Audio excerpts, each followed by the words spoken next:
जब एक बार आपकी मांग को अस्वीकार कर दिया गया तब कुर्मी महतो जाति के लोगों को स्वीकार कर लेना चाहिए था। अभी ये क्या कहते हैं, हम टीआरआई का रिपोर्ट को जलाएंगे, कहते हैं कि टीआरआई के लोगों को पटक पटक कर मारेंगे। इनके लोगों ने यहाँ तक कह दिया कि हम झारखंड के मुख्यमंत्री हेमंत सोरेन को जिंदा जला देंगे।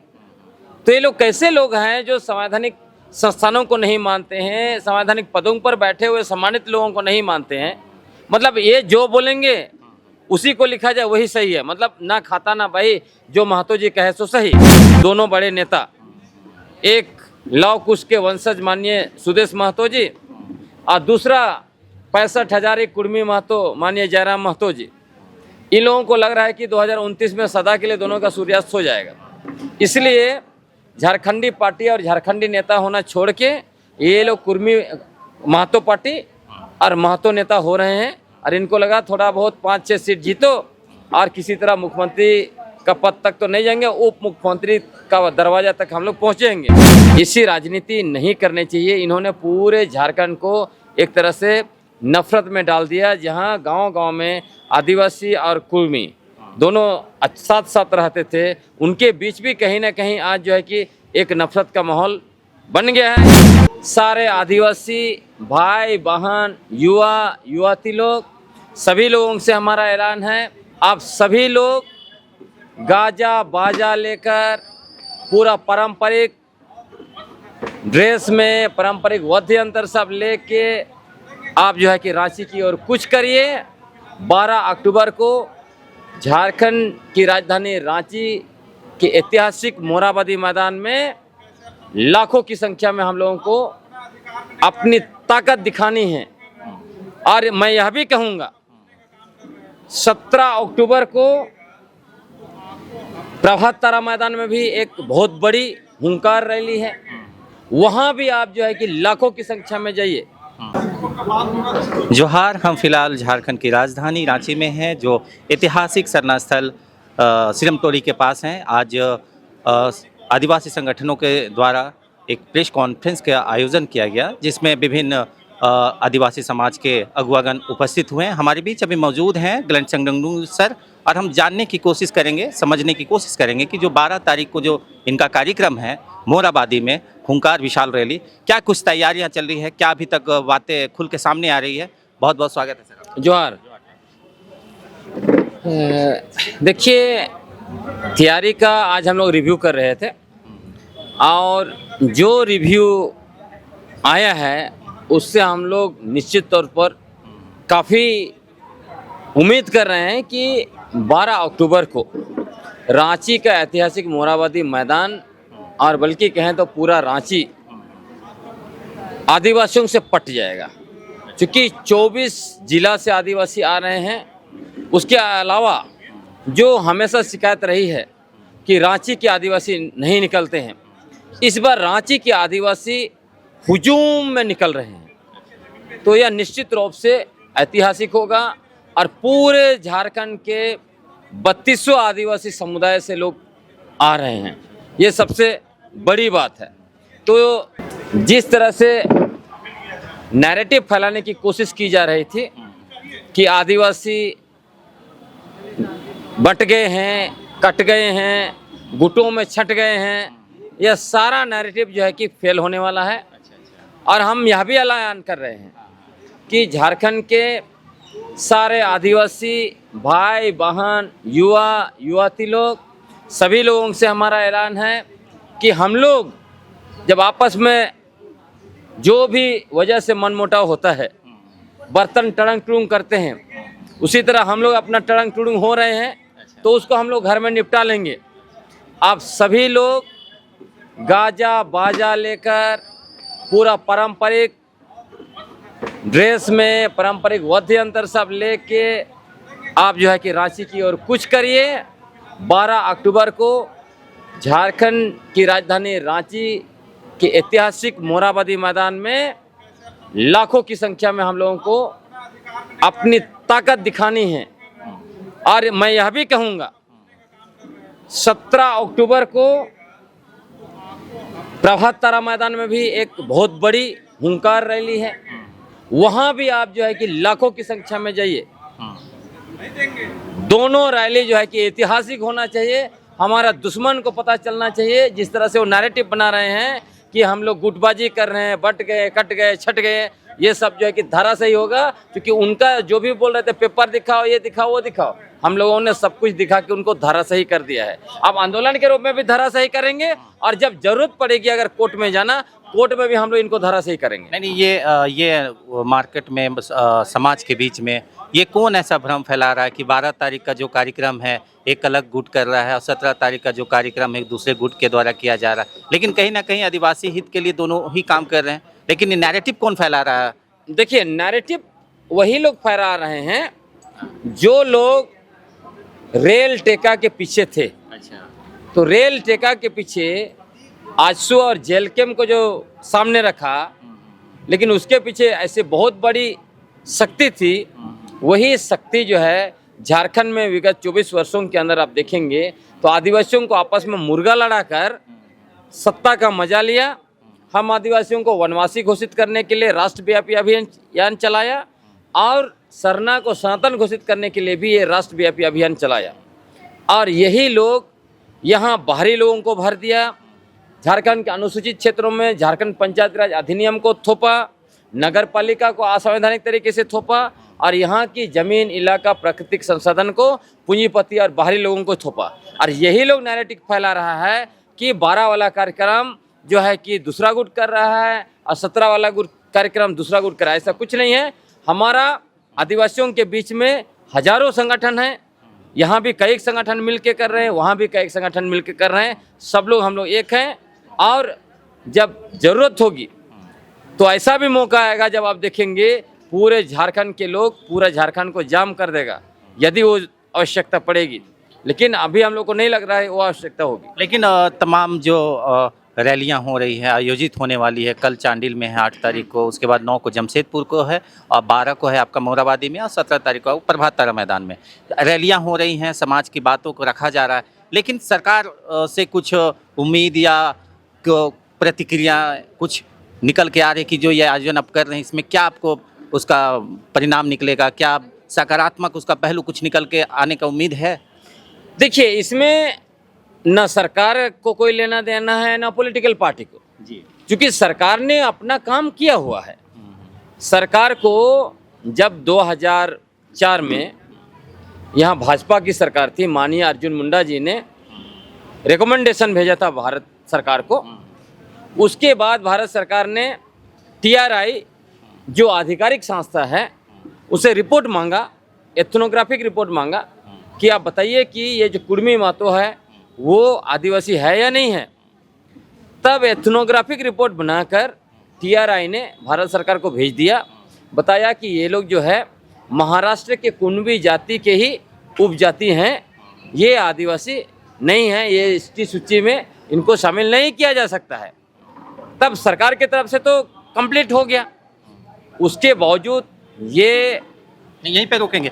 आपने तो कहा कि सरकार ने स्पष्ट तौर से TRI की रिपोर्ट भी स्पष्ट तौर पे आ गई है कि आप क्लियर रहें कि आप नहीं हैं, लेकिन ये रेल टेका, डहर छेका, फिर इस तरह से राज्य में अशांति, क्या इसके पीछे कौन सा शक्ति दिखाई दे रहा है? वही कह रहा हूँ, जब एक बार आपकी मांग को अस्वीकार कर दिया गया तब कुर्मी महतो जाति के लोगों को स्वीकार कर लेना चाहिए था। अभी ये क्या कहते हैं, हम TRI का रिपोर्ट को जलाएंगे, कहते हैं कि TRI के लोगों को पटक पटक कर मारेंगे। इनके लोगों ने यहाँ तक कह दिया कि हम झारखंड के मुख्यमंत्री हेमंत सोरेन को जिंदा जला देंगे। तो ये लोग कैसे लोग हैं जो संवैधानिक संस्थानों को नहीं मानते हैं, संवैधानिक पदों पर बैठे हुए सम्मानित लोगों को नहीं मानते हैं। मतलब ये जो बोलेंगे उसी को लिखा जाए वही सही है, मतलब ना खाता ना भाई, जो महतो जी कहे सो सही। तो ऐसा तो नहीं हो सकता है ना। अब जबरदस्ती जो है कि रेल टोका, डहर छिका और क्या क्या करेंगे लोग पता नहीं चलता है। तो इसी का जवाब हम लोग दे रहे हैं। इसलिए आपने कहा कि सरकार क्या करेगी, क्योंकि सरकार का काम ही नहीं यहाँ पर। तो ये लोग जानते हैं कि ये लोग ना हाई कोर्ट से जीतेंगे ना कहीं जीतेंगे, क्योंकि सुप्रीम कोर्ट का ऑलरेडी 2000 में जो सुप्रीम कोर्ट ने आदेश दिया है कि किसी भी समुदाय को अनुसूचित जनजाति की सूची में शामिल करने का अधिकार ना सरकार को है और ना ही न्यायपालिका को है। किसको है? संसद और जो है महामहिम राष्ट्रपति को है। तो ये लोग सिर्फ और सिर्फ कुर्मी समुदाय के, कुर्मी जाति के जो आम लोग हैं, निरीह लोग हैं, उनको जो है कि गुमराह करके राजनीतिक लाभ लेने के लिए, सत्ता तक पहुंचने के लिए हाई कोर्ट में केस करते हैं। झारखंड हाई कोर्ट में केस किया है, कलकत्ता हाई कोर्ट में एक बार इनका खारिज कर दिया था, दोबारा किया। तो ये खासकर मैं बार बार कहता हूँ, दिख भी रहा है कि 2024 के विधानसभा चुनाव में जिस तरह से आजसू पार्टी का सूर्यास्त होते होते बच गया, जेएलकेएम का सूर्योदय बहुत मुश्किल से हुआ। तो इसी से ये दोनों पार्टी के दोनों बड़े नेता, एक लव कुश के वंशज माननीय सुदेश महतो जी और दूसरा 65,000 कुर्मी महतो माननीय जयराम महतो जी, इन लोगों को लग रहा है कि 2029 में सदा के लिए दोनों का सूर्यास्त हो जाएगा। इसलिए झारखंडी पार्टी और झारखंडी नेता होना छोड़ के ये लोग कुर्मी महतो पार्टी और महतो नेता हो रहे हैं। और इनको लगा थोड़ा बहुत 5-6 सीट जीतो और किसी तरह मुख्यमंत्री का पद तक तो नहीं जाएंगे, उप मुख्यमंत्री का दरवाजा तक हम लोग पहुँचेंगे। तो इसी खेल में इन लोगों ने अपने पूरे जाति के लोगों को झोंक दिया है। तो ये तो बहुत ही गलत काम इन लोगों ने किया है। ऐसी राजनीति नहीं करनी चाहिए। इन्होंने पूरे झारखंड को एक तरह से नफरत में डाल दिया, जहां गांव-गांव में आदिवासी और कुर्मी दोनों साथ साथ रहते थे, उनके बीच भी कहीं ना कहीं आज जो है कि एक नफरत का माहौल बन गया है। इसके लिए ये दोनों तो है ही हैं, लेकिन इसके लिए सबसे बड़े जिम्मेवार हैं वो धनंजय महतो, शैलेंद्र महतो। उन्होंने आग भी लगाया और युवाओं के हाथ में पेट्रोल और माचिस भी दिया, और इधर माननीय सुदेश महतो और जयराम महतो, इन लोगों ने आग जो जल रही थी थोड़ा थोड़ा उस आग में जो है कि घी डालने का काम किया है। तो इन्हीं लोग जिम्मेवार होंगे झारखंड में जो भी हो रहा है, इसके लिए यही जिम्मेवार भी हैं। नहीं, आपने एक बात स्पष्ट तौर पे रखा कि गवर्नमेंट ने पहले भी इनको करारा जवाब दिया है कि आप इसमें शामिल नहीं हो सकते हैं। टीआरआई की रिपोर्ट भी क्लियर हो चुकी है। अब आपने एक बीच में आपने बोला था कि एक पार्टी जी थी जिसके सूर्यास्त होने से बचा और एक सूर्योदय हुआ, लेकिन इसके पीछे जो शक्तियाँ हैं, जो झारखंड के जो असल मुद्दे कहीं ना कहीं विलुप्त होते जा रहे हैं, आम पब्लिक डोमेन में नहीं आ रहा चर्चा। अभी फिलहाल सरंडा की एक बात कर लें, अभी जो मामला चल रहा है, कहीं ना कहीं इसके पीछे जो बाहरी जो तत्व है, जो शक्तियाँ हैं, आपको झारखंड में जितने आप देखते होंगे, जो असल मुद्दे इस मुहिम से कहीं ना कहीं विलुप्त होते जा रहे हैं। अभी जेपीएससी का एक फॉर्म निकला हुआ असिस्टेंट प्रोफेसर में, उसमें भी सुन रहे हैं कि 6-6 लाख रुपया दे के लोग पहले से सीट बुक कर रहे हैं। तो कहीं ना कहीं ऐसा तो नहीं कि दो कम्युनिटी को आपस में फाइट करवा दे और पीछे से सारा चीज़ आप लेके जाए? ये असल में जो फाइट करवाने वाला जो है शक्ति है, वो नागपुर से गाइड हो रहा है। क्योंकि इन्होंने 2024 को आप देखिएगा चुनाव में, तो ये बहुत कुछ नैरेटिव बनाए। बांग्लादेशी घुसपैठिए यहाँ पर लेकर आए थे। बांग्लादेशी घुसपैठिया यहाँ पे नहीं आते हैं। बीजेपी जब भी इलेक्शन होता है तो हर राज्य में बांग्लादेशी, अभी बिहार में आने वाले हैं और 29 में फिर आ जाएंगे, 4 साल गायब हो जाते हैं। जहाँ भी चुनाव होता है, आप देखिए बंगाल में चुनाव हुआ था, वहाँ बांग्लादेशी घुसपैठिए वहाँ गए थे। झारखंड में चुनाव हुआ, वहाँ से यहाँ चले आए। अभी बिहार में चुनाव होने वाला है तो झारखंड से वो बिहार चले गए। लेकिन इनके पास गृह मंत्रालय है, सब कुछ है, ये लोग नहीं पकड़ते हैं, है ना। तो बांग्लादेशी घुसपैठिए फुस हो गया, धर्मांतरण से लेकर डिलिस्टिंग का मुद्दा सब फुस हो गया। तब इनको लगा अब क्या करें, क्योंकि 2024 में देखिए लोकसभा चुनाव में भी अनुसूचित क्षेत्र से ये पिट गए, विधानसभा क्षेत्र में ये पिट गए, आदिवासियों ने बाय बाय कह दिया। तब इनको लगा कि अब कोई उपाय नहीं बचता है, तो इधर आदिवासी और कुर्मी महतो को लड़ाओ, उधर जो है कि जेएलकेएम और ये दोनों भी अपना अस्तित्व के लड़ाई लड़ रहे हैं आजसू पार्टी, तो दोनों कहीं ना कहीं बीजेपी में सटेंगे। तो शायद 2029 में कुछ उम्मीद हो, तो बस उसी के पीछे लगे हैं। और उसके पीछे जो आप बार बार पूछते हैं कौन सी बड़ी ताकत है, सबसे बड़ी ताकत है अडानी। अडानी आज देखिए देश के कौन से राज्य ऐसे है जहां बीजेपी की सरकार है और वहां उसने कोई खनिज संपदा या कोई नया प्रोजेक्ट शुरू नहीं किया है। तो यहाँ पे उनको सबसे ज़्यादा नज़र है सरंडा। तो कहीं ना कहीं इस बार भी वो लगे थे, 24 में अगर वो जीत जाते तो अभी जो है कि सरंडा उनके हाथ में आ जाता। इधर आपका कोयला इलाका में रामगढ़ में ऑलरेडी उन लोग कोशिश शुरू कर दिया उधर कब्जा करने का। तो यहाँ और गोड्डा में आपको देखते हैं जब यहाँ बीजेपी की सरकार थी तब गोड्डा में उन लोगों ने आदिवासियों का खेत जो है वहाँ लहलहाती फसल में बुलडोजर चला के उसको कब्जा कर लिया।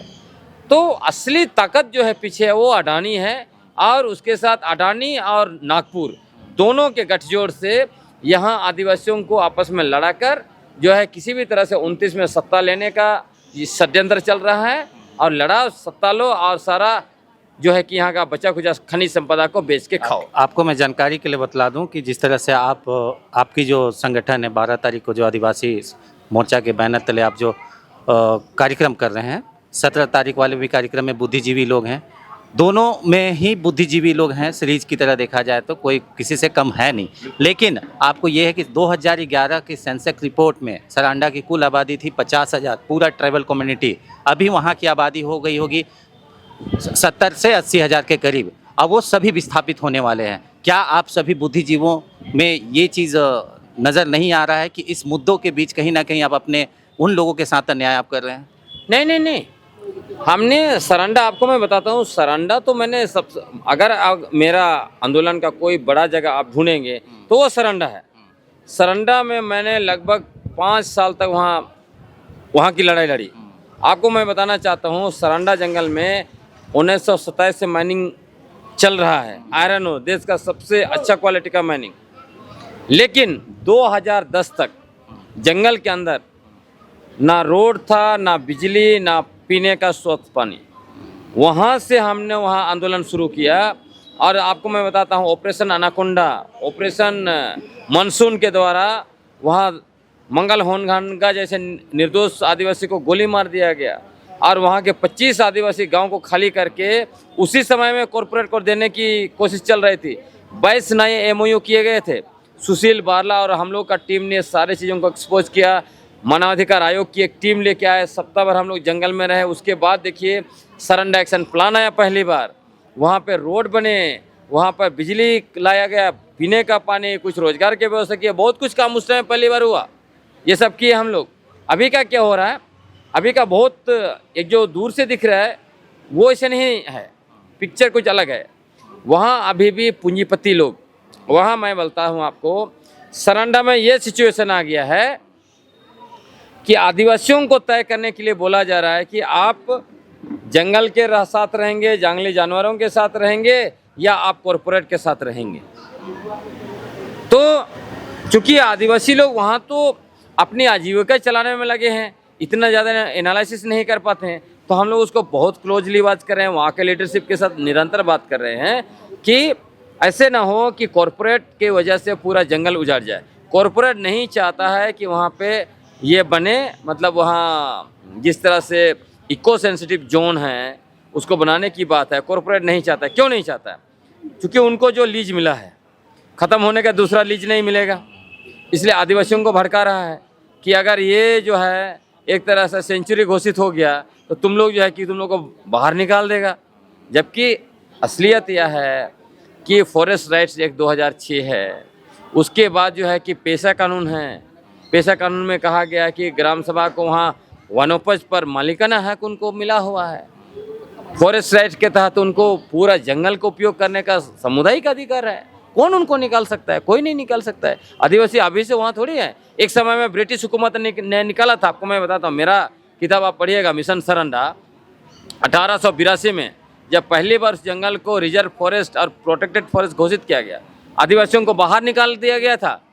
लेकिन उसके बाद लगभग 100 साल के बाद वहाँ पे फॉरेस्ट मूवमेंट हुआ देवेंद्र माझी के नेतृत्व में, और फॉरेस्ट मूवमेंट में वही लोग वापस गए अपना गांव और ससंदरी को खोजा।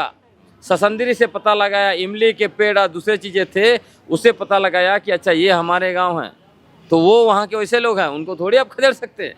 तो ये जो नैरेटिव बनाया जा रहा है कि उनको सेंचुरी बनाने से सभी आदिवासी को खदेड़ा जाएगा और बाकी लोग नहीं लड़ रहे हैं, ये सब नैरेटिव बकवास है। आपको मैं बताता हूँ, वहाँ के आदिवासियों को जिस दिन खदेड़ा जाएगा, पूरा झारखंड का आदिवासी खड़ा हो जाएगा। ऐसे थोड़ी है कि आप सरांडा से आप आदिवासी को खदेड़ेंगे और यहाँ का आदिवासी देखता रहेगा, बिल्कुल नहीं। चलिए, अंत में 12 तारीख का जो कार्यक्रम है उसके लिए क्या आप मैसेज देना चाहते हैं यहाँ के युवाओं के लिए और तमाम सभी झारखंड वासियों के लिए, आदिवासी समाजों के लिए? हमारा मैसेज यही है, हम लोग 12 अक्टूबर को शांतिपूर्ण लेकिन ऐतिहासिक आदिवासी आक्रोश महारैली का आयोजन कर रहे हैं, जिसमें लाखों की संख्या में आप लोग आइए।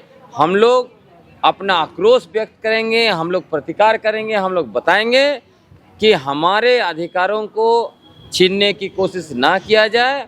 हम आदिवासी लोग छोटा नागपुर के, कोल्हान के, संताल परगना के, यहाँ के प्रथम निवासियों के वसिंदे हैं। इनफैक्ट भारत देश के प्रथम निवासियों के वसिंदे हैं। या आपका चाहे 2018 का डीएनए रिपोर्ट देखिए, 2019 का या 2024 का जो इंटरनेशनल लेवल का जो डीएनए रिसर्च हुआ है देश के लिए, वो सारे डीएनए रिपोर्ट ने बता दिया है कि भारत देश के प्रथम निवासियों के वंशज आज जो बचे हैं 8% आदिवासी वही आदिवासी हैं। इसलिए छेड़छाड़ ना किया जाए, बस इतना ही हमारा संदेश है। चलिए, आप हमारे साथ थे ग्लैंडसंग डुंगडुंग सर। आपने देखा, सुना उनकी बातों को। 12 तारीख का विशाल हुंकार रैली है मोराबादी मैदान में। तमाम जानकारियों के लिए बने रहिए झारखंड न्यूज़ 9 में। तब तक के लिए शुक्रिया। जोहार।